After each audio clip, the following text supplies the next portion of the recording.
ओम गणगणपते नमः। ओम गणगणपते नमः। ओम गणगणपते नमः। ओम नमः शिवाय। सृष्टि का वर्णन। तदंतर नारद जी के पूछने पर ब्रह्मा जी बोले, मुने, हमें पूर्वोक्त आदेश देकर जब महादेव जी अंतर्ध्यान हो गए, तब मैं उनकी आज्ञा का पालन करने के लिए ध्यानमग्न हो कर्तव्य का विचार करने लगा। उस समय भगवान शंकर को नमस्कार करके श्रीहरि से ज्ञान पाकर परमानंद को प्राप्त हो मैंने सृष्टि करने का ही निश्चय किया।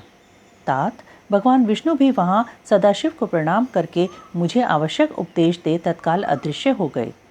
वे ब्रह्मांड से बाहर जाकर भगवान शिव की कृपा प्राप्त करके वैकुंठ धाम में जा पहुँचे और सदा वहीं रहने लगे। मैंने सृष्टि की इच्छा से भगवान शिव और विष्णु का स्मरण करके पहले से रचे हुए जल में अपनी अंजलि डालकर जल को ऊपर की ओर उछाला। इससे वहाँ एक अंड प्रकट हुआ जो 24 तत्वों का समूह कहा जाता है। विप्रवर वह विराट आकार वाला अंड जड़ रूप ही था। उसमें चेतना न देखकर मुझे बड़ा संशय हुआ और मैं अत्यंत कठोर तप करने लगा। 12 वर्षों तक भगवान विष्णु के चिंतन में लगा रहा। तात उस समय पूर्ण होने पर भगवान श्रीहरि स्वयं प्रकट हुए और बड़े प्रेम से मेरे अंगों का स्पर्श करते हुए मुझसे प्रसन्नता पूर्वक बोले। श्री विष्णु ने कहा, ब्राह्मण, तुम वर मांगो, मैं प्रसन्न हूँ। मुझे तुम्हारे लिए कुछ भी अदेय नहीं है। भगवान शिव की कृपा से मैं सब कुछ देने में समर्थ हूँ। ब्रह्मा बोले, महाभाग, आपने जो मुझ पर कृपा की है वह सर्वथा उचित ही है, क्योंकि भगवान शंकर ने मुझे आपके हाथों में सौंप दिया है। विष्णु, आपको नमस्कार है। आज मैं आपसे जो कुछ मांगता हूँ उसे दीजिए। प्रभु, यह विराट रूप 24 तत्वों से बना हुआ अखंड किसी तरह चेतन नहीं हो रहा है, जड़ीभूत दिखाई देता है। हरे, इस समय भगवान शिव की कृपा से आप यहाँ प्रकट हुए हैं, अतः शंकर की सृष्टि शक्ति या विभूति से प्राप्त हुए इस अंड में चेतना लाइए। मेरे ऐसा कहने पर शिव की आज्ञा में तत्पर रहने वाले महाविष्णु ने अनंत रूप का आश्रय ले उस अंड में प्रवेश किया। उस समय उन परम पुरुष के सहस्त्रों मस्तक, सहस्त्रों नेत्र और सहस्त्रों पैर थे। उन्होंने भूमि को सब ओर से घेर कर उस अंड को व्याप्त कर लिया। मेरे द्वारा भली भांति स्तुति की जाने पर जब श्री विष्णु ने उस अंड में प्रवेश किया, तब वह 24 तत्वों का विकार रूप अंड सचेतन हो गया। पाताल से लेकर सत्यलोक तक की अवधि वाले उस अंड के रूप में वहाँ साक्षात श्रीहरि ही विराजने लगे। उस विराट अंड में व्यापक होने से ही वे प्रभु वैराज पुरुष कहलाए। पंचमुख महादेव ने केवल अपने रहने के लिए सुरम्य कैलाश नगर का निर्माण किया, जो सब लोगों के ऊपर सुशोभित होता है। देवर्षि, संपूर्ण ब्रह्मांड का नाश हो जाने पर भी वैकुंठ और कैलाश, इन दो धामों का यहाँ कभी नाश नहीं होता। मुनिश्रेष्ठ, मैं सत्यलोक का आश्रय लेकर के रहता हूँ। तात महादेव जी की आज्ञा से ही मुझ में सृष्टि रचने की इच्छा उत्पन्न हुई है। बेटा, जब मैं सृष्टि की इच्छा से चिंतन करने लगा, उस समय पहले मुझसे अनजान में ही पापपूर्ण तमोगुणी सृष्टि का प्रादुर्भाव हुआ, जिसे अविद्या पंचक कहते हैं। तदंतर प्रसन्नचित होकर शंभु की आज्ञा से मैं पुनः अनासक्त भाव से सृष्टि का चिंतन करने लगा। उस समय मेरे द्वारा स्थावर संज्ञक वृक्ष आदि की सृष्टि हुई, जिसे मुख मार्ग कहते हैं। उसे देखकर तथा वह अपने लिए पुरुषार्थ का साधक नहीं है, यह जानकर सृष्टि की इच्छा वाले मुझ ब्रह्मा से दूसरा सर्ग प्रकट हुआ, जो दुख से भरा हुआ है। उसका नाम है तिरस्त्रोता। वह सर्ग भी पुरुषार्थ का साधक नहीं था। उसे भी पुरुषार्थ साधन की शक्ति से रहित जान जब मैं पुनः सृष्टि का चिंतन करने लगा, तब मुझसे शीघ्र ही तीसरे सात्विक सर्ग का प्रादुर्भाव हुआ, जिसे उधर स्त्रोता कहते हैं। यह देवसर्ग के नाम से विख्यात हुआ। देवसर्ग सत्यवादी तथा अत्यंत सुखदायक है। उसे भी पुरुषार्थ साधन की रुचि एवं अधिकार से रहित मानकर मैंने अन्य सर्ग के लिए अपने स्वामी श्री शिव का चिंतन आरंभ किया। तब भगवान शंकर की आज्ञा से एक रजोगुणी सृष्टि का प्रादुर्भाव हुआ, जिसे अर्वा स्त्रोता कहा गया।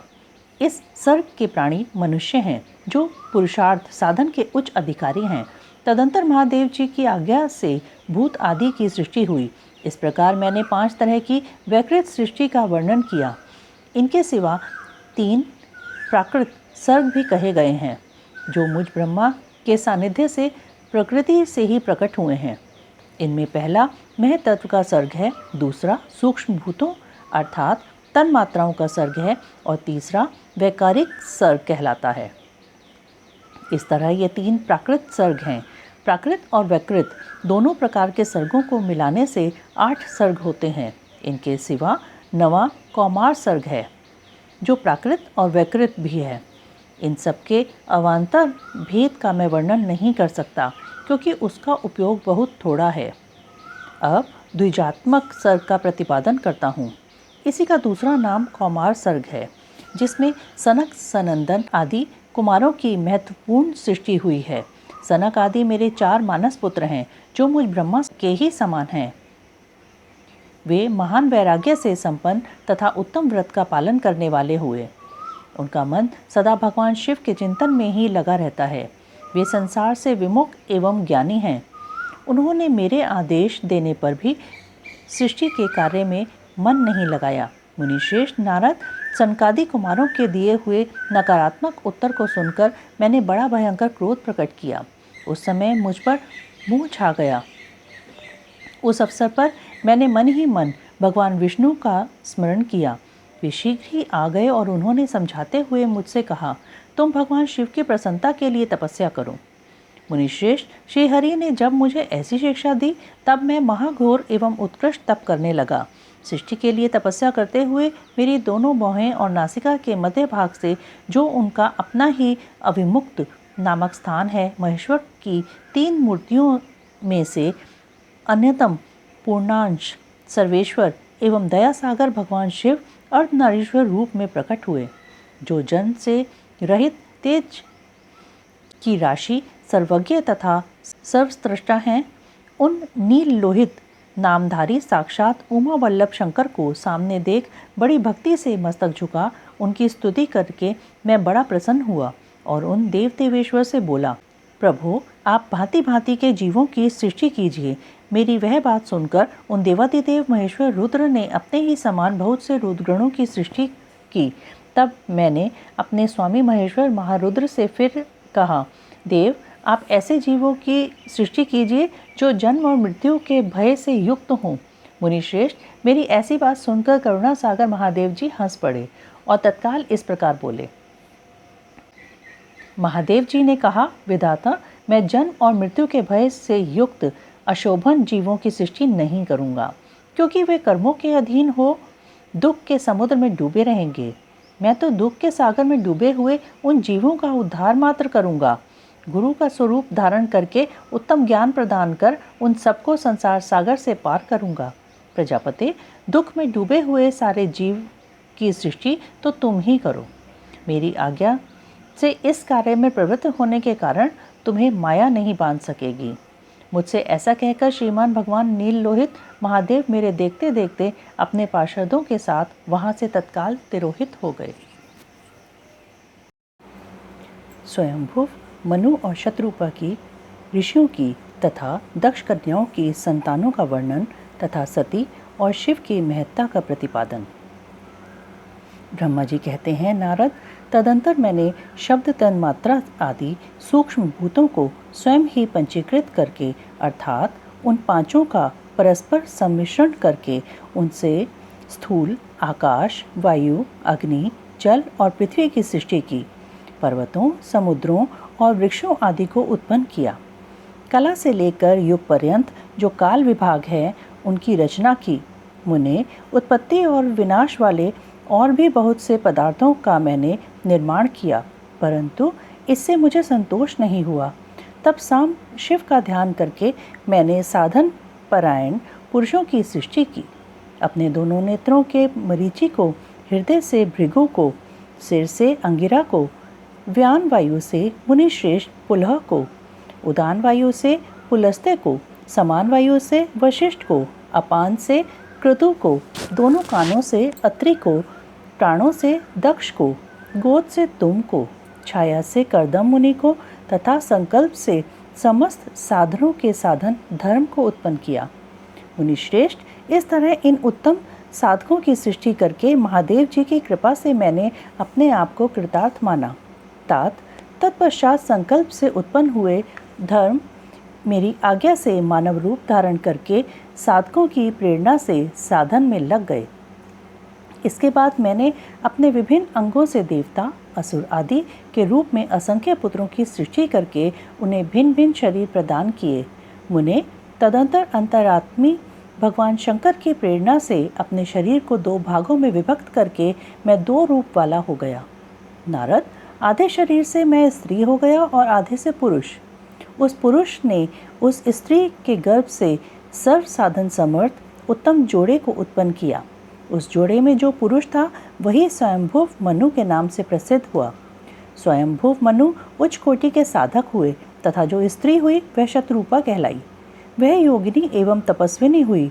तात मनु ने वैवाहिक विधि से अत्यंत सुंदरी शत्रुपा का पाणिग्रहण किया और उससे वे मैथुन जनित सृष्टि उत्पन्न करने लगे। उन्होंने शत्रुपा से प्रियव्रत और उत्तानपाद नामक 2 पुत्र और 3 कन्याएं उत्पन्न की। कन्याओं के नाम थे आकुति, देवहूति और प्रसूति। मनु ने आकुति का विवाह प्रजापति रुचि के साथ किया। मछली पुत्री देवहूति कर्दम को ब्याह दी और उत्तानपाद की सबसे छोटी बहन प्रसूति प्रजापति दक्ष को दे दी। उनकी संतान परंपराओं से समस्त चराचर जगत व्याप्त है। रुचि से आकुति के गर्भ से यज्ञ और दक्षिणा नामक स्त्री पुरुष का जोड़ा उत्पन्न हुआ। यज्ञ के दक्षिणा से 12 पुत्र हुए। मुने कर्दम द्वारा देवहूति के गर्भ से बहुत सी पुत्रियां उत्पन्न हुईं। दक्ष के प्रसूति के 24 कन्याएं हुईं। उनमें से श्रद्धा आदि 13 कन्याओं का विवाह दक्ष ने धर्म के साथ कर दिया। मुनीश्वर, धर्म की उन पत्नियों के नाम सुनो। श्रद्धा, लक्ष्मी, घृति, तुष्टि, पुष्टि, मेघा, क्रिया, बुद्धि, लज्जा, वसु, शांति, सिद्धि और कीर्ति, ये सब 13 हैं।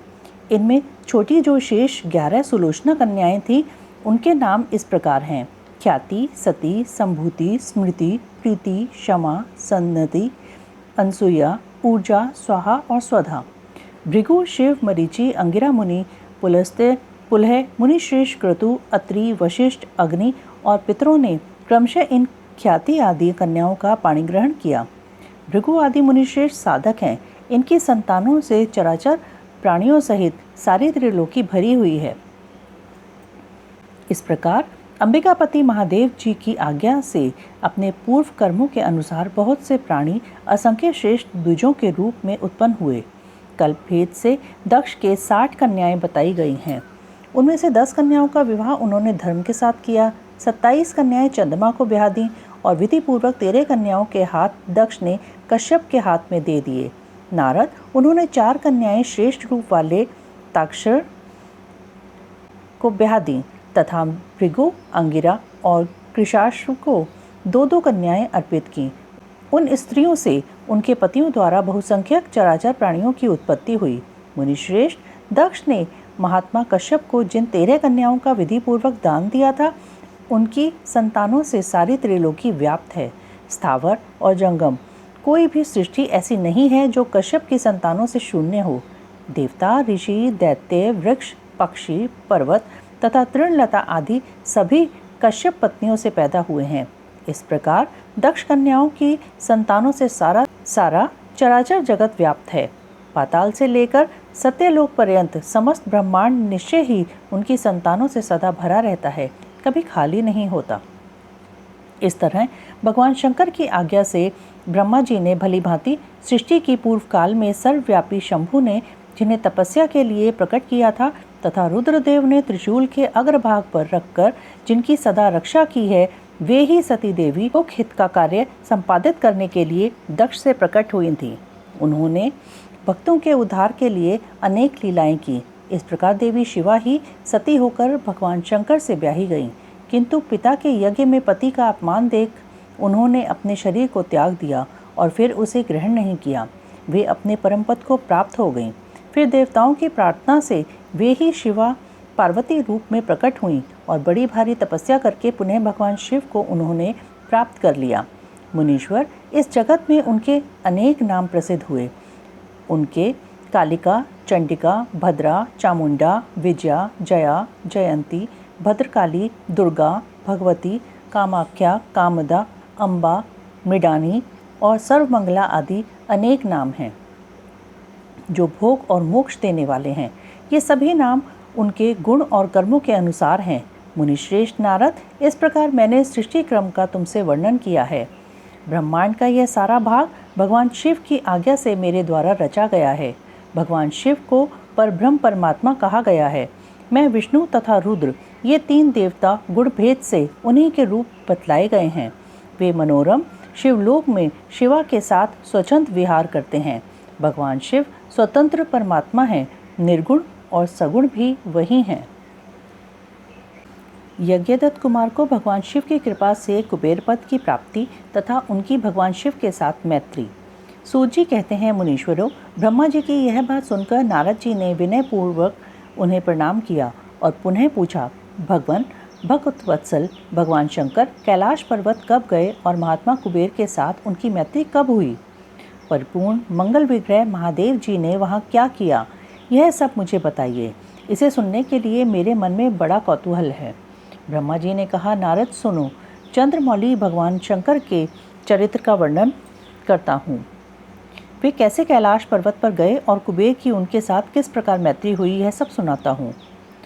कामीपल्ले नगर में यज्ञदत्त नाम से प्रसिद्ध एक ब्राह्मण रहते थे, जो बड़े सदाचारी थे। उनके एक पुत्र हुआ, जिसका नाम गुणनिधि था। वह बड़ा ही दुराचारी और जुआरी हो गया था। पिता ने अपने उस पुत्र को त्याग दिया। वह घर से निकल गया और कई दिनों तक भूखा भटकता रहा। एक दिन वह नैवेद्य चुराने की इच्छा से एक शिव मंदिर में गया। वहाँ उसने अपने वस्त्र को जलाकर उजाला किया। यह मानो उसके द्वारा भगवान शिव के लिए दीपदान किया गया। तत्पश्चात वह चोरी में पकड़ा गया और उसे प्राणदंड मिला। अपने कुकर्मों के कारण वह यमदूतों द्वारा बांधा गया। इतने में ही भगवान शंकर के पार्षद वहां आ पहुंचे और उन्होंने उसे उनके बंधन से छुड़ा दिया। शिवगणों के संगम से उसका हृदय शुद्ध हो गया था। अतः वह उन्हीं के साथ तत्काल शिवलोक में चला गया। वहाँ सारे दिव्य भोगों का उपभोग तथा उमा महेश्वर का सेवन करके कालांतर में वह कलिंगराज अरिंदम का पुत्र हुआ। वहाँ उसका नाम था दम। वह निरंतर भगवान शिव की सेवा में लगा रहता था। बालक होने पर भी वह दूसरे बालकों के साथ शिव का भजन किया करता था। वह क्रमशः युवावस्था को प्राप्त हुआ और पिता के परलोक गमन के पश्चात राज सिंहासन पर बैठा। राजा दम बड़ी प्रसन्नता के साथ सब ओर शिव धर्मों का प्रचार करने लगे। भूपाल, दम को दमन करना दूसरों के लिए सर्वथा कठिन था। ब्राह्मण समस्त शिवालयों में दीपदान करने के अतिरिक्त वे दूसरे किसी धर्म को नहीं जानते थे। उन्होंने अपने राज्य में रहने वाले समस्त ग्रामाध्यक्षों को बुलाकर यह आज्ञा दे दी कि शिव मंदिर में दीपदान करना सबके लिए अनिवार्य होगा। जिस जिस ग्रामाध्यक्ष के गांव के पास जितने शिवालय हों, वहाँ बिना कोई विचार किए सदा दीप जलाना चाहिए। आजीवन इसी धर्म का पालन करने के कारण राजा दमन ने बहुत बड़ी धर्म संपत्ति का संचय कर लिया। फिर वे काल धर्म के अधीन हो गए।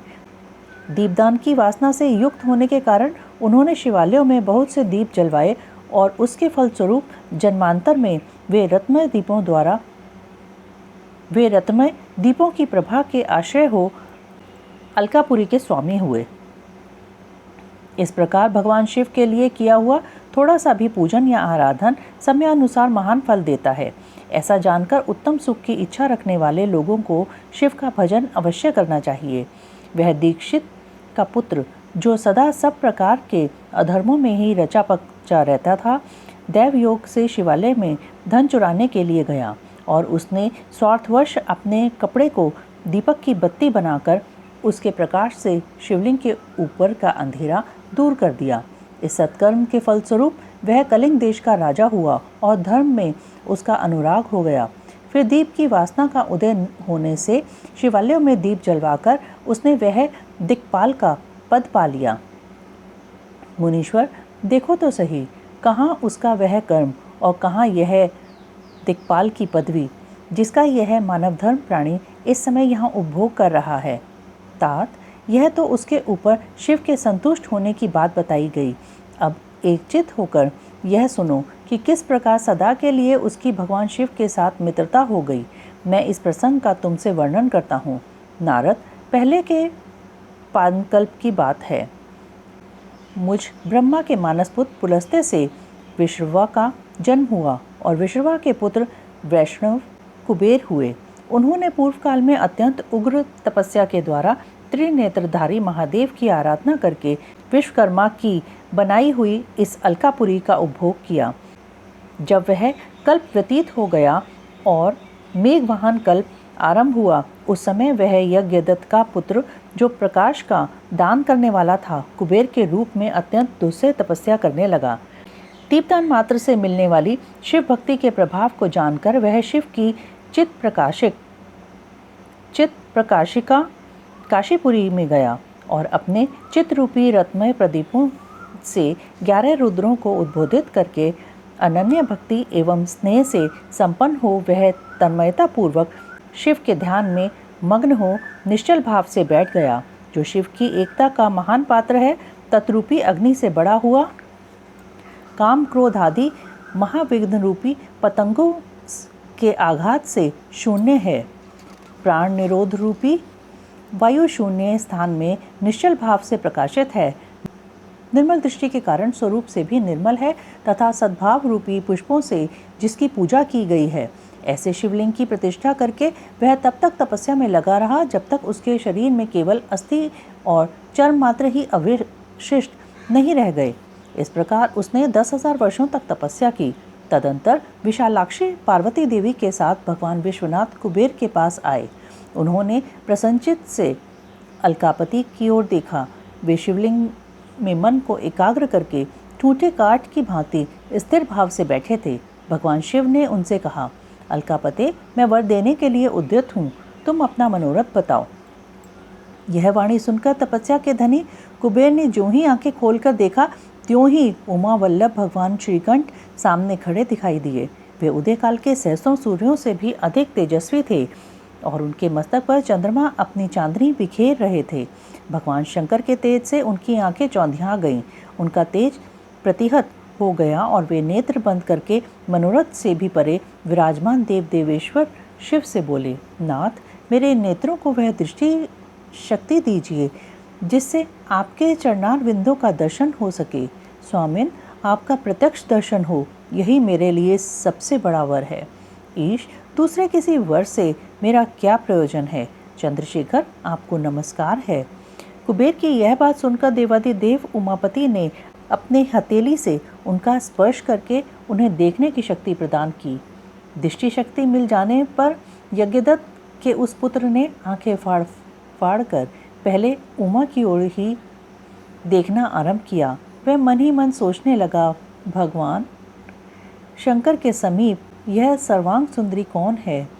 इसने कौन सा ऐसा तप किया है जो मेरी भी तपस्याओं से बढ़ गया है? यह रूप, यह प्रेम, यह सौभाग्य और यह असीम शोभा सभी अद्भुत हैं। वह ब्राह्मण कुमार बार बार यही कहने लगा। जब बार बार यही कहता हुआ वह क्रूर दृष्टि से उनकी ओर देखने लगा, तब वामा के अवलोकन से उसकी बाईं आंख फूट गई। तदंतर देवी पार्वती ने महादेव जी से कहा, प्रभु, यह दुष्ट तपस्वी बार बार मेरी ओर देखकर क्या बक रहा है? आप मेरी तपस्या के तेज को प्रकट कीजिए। देवी की यह बात सुनकर भगवान शिव ने हंसते हुए उनसे कहा, उमे, यह तुम्हारा पुत्र है। यह तुम्हें क्रूर दृष्टि से नहीं देखता, अपितु तुम्हारी तप संपत्ति का वर्णन कर रहा है। देवी से ऐसा कहकर भगवान शिव पुनः उस ब्राह्मण कुमार से बोले, वत्स, मैं तुम्हारी तपस्या से संतुष्ट होकर तुम्हें वर देता हूँ। तुम निधियों के स्वामी और घुमकों के राजा हो जाओ। सुव्रत, यक्षों, किन्नरों और राजाओं के भी राजा होकर पुण्यजनों के पालक और सबके लिए धन के दाता बनो। मेरे साथ तुम्हारी सदा मैत्री बनी रहेगी और मैं नित्य तुम्हारे निकट निवास करूँगा। मित्र, तुम्हारी प्रीति बढ़ाने के लिए मैं अलका के पास ही रहूँगा। आओ, इन उमा देवी के चरणों में साष्टांग प्रणाम करो, क्योंकि ये तुम्हारी माता हैं। महाभक्त यज्ञदत्त कुमार, तुम अत्यंत प्रसन्नचित्त से इनके चरणों में गिर जाओ। ब्रह्मा जी कहते हैं, नारद, इस प्रकार वर देकर भगवान शिव ने पार्वती देवी से फिर कहा, देवेश्वरी, इस पर कृपा करो। तपस्विनी, यह तुम्हारा पुत्र है। भगवान शंकर का यह कथन सुनकर जगदम्बा पार्वती ने प्रसन्नचित्त हो यज्ञदत्त कुमार से कहा, वत्स, भगवान शिव में तुम्हारी सदा निर्मल भक्ति बनी रहे। तुम्हारी बाईं आंख तो फूट ही गई, इसलिए एक ही पिंगल नेत्र से युक्त रहो। महादेव जी ने जो वर दिए हैं वे सभी उसी रूपों में तुम्हें सुलभ हों। बेटा, मेरे रूप के प्रति ईर्ष्या करने के कारण तुम कुबेर नाम से प्रसिद्ध होगे। इस प्रकार कुबेर को वर देकर भगवान महेश्वर पार्वती के साथ अपने विश्वेश्वर धाम में चले गए। इस तरह कुबेर ने भगवान शंकर की मैत्री प्राप्त की और अलकापुरी के पास जो कैलाश पर्वत है वह भगवान शंकर का निवास हो गया। भगवान शिव का कैलाश पर्वत पर गमन तथा सृष्टि खंड का उपसंहार। ब्रह्मा जी कहते हैं, नारद मुने, कुबेर के तपोबल से भगवान शिव का जिस प्रकार पर्वत श्रेष्ठ कैलाश पर शुभागमन हुआ वह प्रसंग सुनो। कुबेर को वर देने वाले विश्वेश्वर शिव जब उन्हें निधिपति होने का वर देकर अपने उत्तम स्थान को चले गए तब उन्होंने मन ही मन इस प्रकार विचार किया, ब्रह्मा जी के ललाट से जिनका प्रादुर्भाव हुआ है तथा जो प्रलय काल में कार्य संभालते हैं वे रुद्र मेरे पूर्ण स्वरूप हैं, अतः उन्हीं के रूप में मैं गुमकों के निवास स्थान कैलाश पर्वत को जाऊंगा। उन्हीं के रूप में मैं कुबेर का मित्र बनकर उसी पर्वत पर विलास पूर्वक रहूंगा और बड़ा भारी तप करूंगा। शिव की इस इच्छा का चिंतन करके उन रुद्रदेव ने कैलाश जाने के लिए उत्सुक डमरू बजाया। डमरू की वह ध्वनि जो उत्साह बढ़ाने वाली थी तीनों लोकों में व्याप्त हो गई। उसका विचित्र एवं गंभीर शब्द आवाहन की गति से युक्त था, अर्थात सुनने वालों को अपने पास आने के लिए प्रेरणा दे रहा था।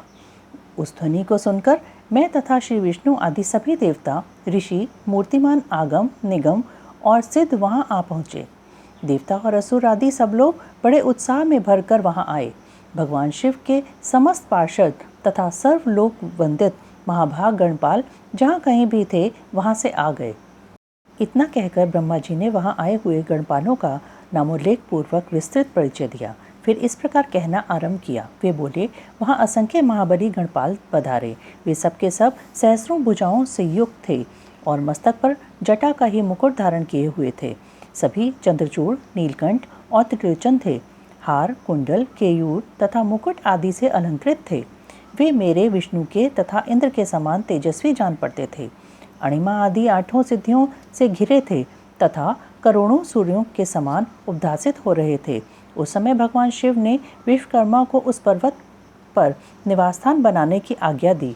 अनेक भक्तों के साथ अपने और दूसरों के रहने के लिए यथा योग्य आवास तैयार करने का आदेश दिया। मुने, तब विश्वकर्मा ने भगवान शिव की आज्ञा के अनुसार उस पर्वत पर जाकर शीघ्र ही नाना प्रकार के ग्रहों की रचना की। फिर श्री हरि की प्रार्थना से कुबेर पर अनुग्रह करके भगवान शिव सानंद कैलाश पर्वत पर गए। उत्तम मुहूर्त में अपने स्थान में प्रवेश करके भक्तवत्सल परमेश्वर शिव ने सबको प्रेमदान दे सनात किया। इसके बाद आनंद से भरे हुए श्री विष्णु आदि समस्त देवताओं, मुनियों और सिद्धों ने शिव का प्रसन्नतापूर्वक अभिषेक किया। हाथों में नाना प्रकार की भेंटें लेकर सबने क्रमशः उनका पूजन किया और बड़े उत्सव के साथ उनकी आरती उतारी। मुने, उस समय आकाश से फूलों की वर्षा हुई जो मंगल सूचक थी। सब ओर जय जयकार और नमस्कार के शब्द गूंजने लगे। महान उत्साह फैला हुआ था जो सबके सुख को बढ़ा रहा था। उस समय सिंहासन पर बैठकर श्री विष्णु आदि समस्त देवताओं द्वारा की हुई यथोचित सेवा को बारंबार ग्रहण करते हुए भगवान शिव बड़ी शोभा पा रहे थे। देवता आदि सब लोगों ने सार्थक एवं प्रिय वचनों द्वारा लोक कल्याणकारी भगवान शंकर का पृथक पृथक स्तवन किया। सर्वेश्वर प्रभु ने प्रसन्नचित्त से वह स्तवन सुनकर उन सबको प्रसन्नतापूर्वक मनोवांछित वर एवं अभीष्ट वस्तुएं प्रदान की। मुने, तदंतर श्री विष्णु के साथ मैं तथा अन्य सब देवता और मुनि मनोवांछित वस्तु पाकर आनंदित हो भगवान शिव की आज्ञा से अपने अपने धाम को चले गए। कुबेर भी शिव की आज्ञा से प्रसन्नतापूर्वक अपने स्थान को गए। फिर वे भगवान शंभु जो सर्वथा स्वतंत्र हैं, योगपरायण एवं ध्यान तत्पर हो प्रवर कैलाश पर रहने लगे। कुछ काल बिना पत्नी के ही बिताकर परमेश्वर शिव ने दक्ष कन्या सती को पत्नी रूप में प्राप्त किया। देवर्षि फिर वे महेश्वर दक्ष कुमारी सती के साथ विहार करने लगे और लोकाचार परायण हो सुख का अनुभव करने लगे। मुनीश्वर, इस प्रकार मैंने तुमसे यह रुद्र के अवतार का वर्णन किया है, साथ ही उनके कैलाश पर आगमन और कुबेर के साथ मैत्री का भी प्रसंग सुनाया है। कैलाश के अंतर्गत होने वाली उनकी ज्ञानवर्धनी लीला का भी वर्णन किया। जो इहलोक और परलोक में सदा संपूर्ण मनोवांछित फलों को देने वाली है। जो एकाग्रचित हो इस कथा को सुनता या पढ़ता है वह इस लोक में भोग पाकर परलोक में मोक्ष लाभ करता है। रुद्र संहिता का सृष्टिखंड संपूर्ण। ओम नमः शिवाय, ओम नमः शिवाय, ओम नमः शिवाय।